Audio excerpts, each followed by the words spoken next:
आदाब, मैं हूं सफदर रिजवी। आप देख रहे हैं लाइव एक्सप्रेस चैनल। आपसे गुजारिश है कि इस चैनल को सब्सक्राइब करें, लाइक करें, शेयर करें और कमेंट करें। अब देखें एक चर्चा। क्या मुसलमानों के रहबर और नेता सोते रहेंगे या कौम के हित में कोई काम करेंगे? कम से कम चुनावों के समय तो उन्हें अपने अपने समुदायों के हित में विचार करना चाहिए। आज सियासी हलकों में काफ़ी उथल पुथल हो रही है। अपने समाज की भलाई के लिए बड़े बड़े नेता भाजपा से नाता तोड़ रहे हैं। वे भाजपा नेताओं पर साफ साफ आरोप लगा रहे हैं कि उत्तर प्रदेश में भाजपा की सरकार ने उनके समाज के लिए कुछ नहीं किया। ऐसी खबरें सुनने के बाद मुस्लिम समाज में भी कुछ लोग ऐसे हैं जिनका कहना है कि उनके नेता और उनके सियासी मौलाना क्यों चुप्पी साधे हुए हैं। उन्हें भी मुस्लिम समाज की भलाई के लिए आवाज़ उठाना चाहिए। पूरे देश, खासकर उत्तर प्रदेश के मुसलमानों की हालत बहुत ख़राब है। ना तो उनके बच्चों के लिए शिक्षा की कोई व्यवस्था है और ना ही रोज़गार। ये दो समस्याएं इतनी अहम हैं जिसके अभाव में किसी भी समाज का जीवन नारकीय बन जाता है और वो समाज पिछड़ता जाता है। यहाँ तक कि उनकी हालत समाज के पिछड़ों से भी बदतर हो जाती है। इसी की सही तस्वीर सच्चर कमीशन ने दिखाने की कोशिश की थी कि मुसलमान समुदाय कितना पिछड़ गया है और उसके उत्थान पर ध्यान नहीं दिया गया तो उनकी हालत कितनी दयनीय हो जाएगी। जहां सच्चर कमीशन ने सरकारों की आंखें खोली और ये बताने की कोशिश की अगर मुस्लिम समाज की तरक्की के लिए काम किया गया होता तो शायद उनकी ये हालत नहीं होती। वहीं कमीशन ने मुस्लिम समाज के लोगों को भी ये संदेश दिया था कि उन्होंने अपनी हालत सुधारने की दिशा में कोई काम नहीं किया है। अगर भविष्य में कोई काम नहीं किया गया तो हालत बद से बदतर हो जाएगी। अब सवाल ये उठता है कि मुस्लिम समाज की हालत कौन और कैसे सुधार सकता है। जहाँ तक सरकार का सवाल है तो अगर सरकार ध्यान न दे तो क्या हालत नहीं सुधारी जा सकती? कुछ बातों के लिए तो सरकार का ध्यान देना ज़रूरी है।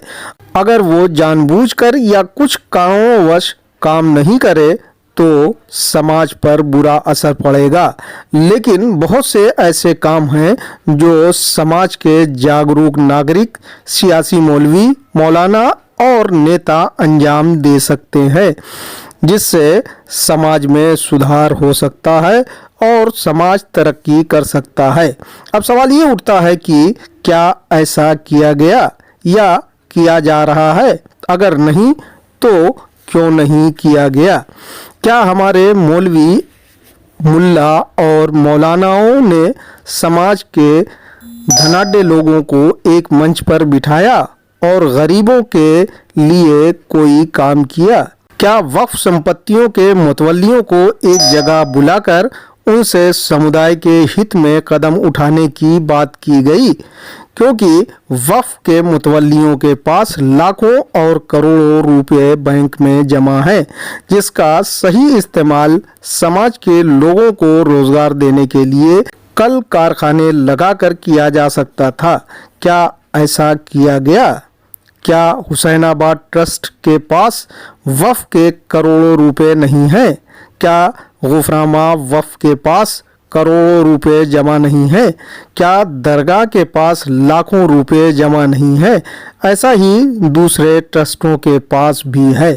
क्या इससे कोई बड़ा कॉलेज या अस्पताल नहीं खोला जा सकता था? क्या कौम के पास जो वक्फ की जायदाद है उस पर सरकार से लोन लेकर कल कारखाने वगैरह स्थापित नहीं किए जा सकते थे? आप पूछेंगे कि ये कौन करता?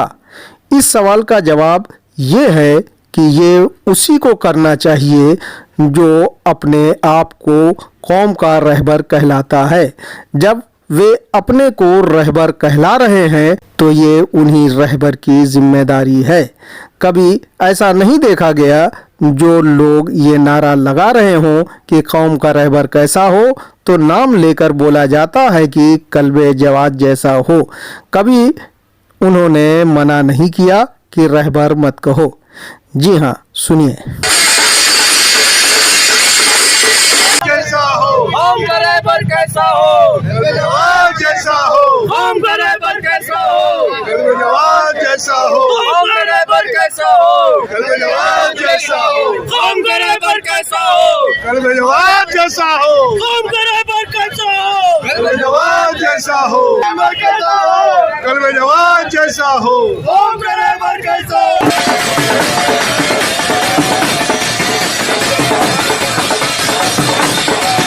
इस मसले पर सामाजिक कार्यकर्ता जमीर नकवी का क्या कहना है, सुने। इस वक्त सियासी उथल पुथल मची हुई है। भाजपा छोड़ करके लोग कूद कूद के भाग रहे हैं। यूं समझिए कि डूबते जहाज से सबसे पहले चूहे भागते हैं। तो मसला ये है कि अब जो लोग भाग रहे हैं, तो अब यहाँ पर अगर आप ये चाहें कि मौलाना कहाँ जाएं, तो मौलाना ने किसी दल को यानी किसी भी सियासी पार्टी को इस लायक नहीं छोड़ा है भाजपा के आगे और आरएसएस के सामने कि जिसमें मौलाना जा सके। भाई मौलाना के 36 के आंकड़े कांग्रेस से, मौलाना के 36 के आंकड़े समाजवादी पार्टी से, मौलाना अब जाएंगे तो किधर जाएंगे? भाई जहां तक अब बीएसपी एक रास्ता बचता है, इसके अलावा तो कोई रास्ता नहीं है। और ये भी मैं बता दे रहा हूं कि मौलाना ने अपनी कौम को इस सूरत यानी इस पोजीशन पर लाकर खड़ा कर दिया है कि धोबी का कुत्ता न घर का न घाट का। आप ये समझ लीजिए कि मौलाना ने क्योंकि कौम के नाम पर सिर्फ अपना भला किया है, अपने खानवादे का भला किया है। जी हाँ, सुना आपने। इसलिए इन्हीं जनाब की जिम्मेदारी थी कि ये समाज के उत्थान के लिए काम करते। नहीं किया तो इन्हीं को दोषी ठहराया जाएगा। इतना ही नहीं बल्कि इनकी जिम्मेदारी इसलिए भी बढ़ जाती है क्योंकि ये भाजपा में शामिल हो गए थे और अब तक भाजपा का समर्थन कर रहे हैं। ऐसे में तमाम मौलवी, मुल्ला और मौलाना की जिम्मेदारी है कि वे सरकार से पूछें कि अगर भाजपा दोबारा सत्ता में आई तो मुस्लिम समाज के लिए क्या करेगी। अगर इन्हें भाजपा का जवाब सही लगे तो वे भाजपा में बने रहें, नहीं तो उन्हें भी उसी तरह भाजपा से नाता तोड़ लेना चाहिए जैसे कई मंत्रियों ने भाजपा को टाटा बाय बाय कह दिया। जहां तक एकलौते मोहसिन रजा का सवाल है तो वे भाजपा के रहमो करम पर थे।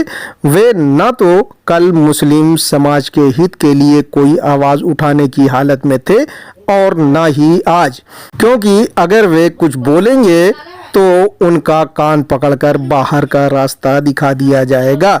इसीलिए वे स्वामी प्रसाद मौर्य या दारा सिंह जैसी भाषा का इस्तेमाल नहीं कर सकते, जबकि सच्चाई ये है कि उन्हें ये कहना चाहिए कि योगी राज में मुसलमानों को प्रताड़ित किया गया और उनका उत्थान रोका गया।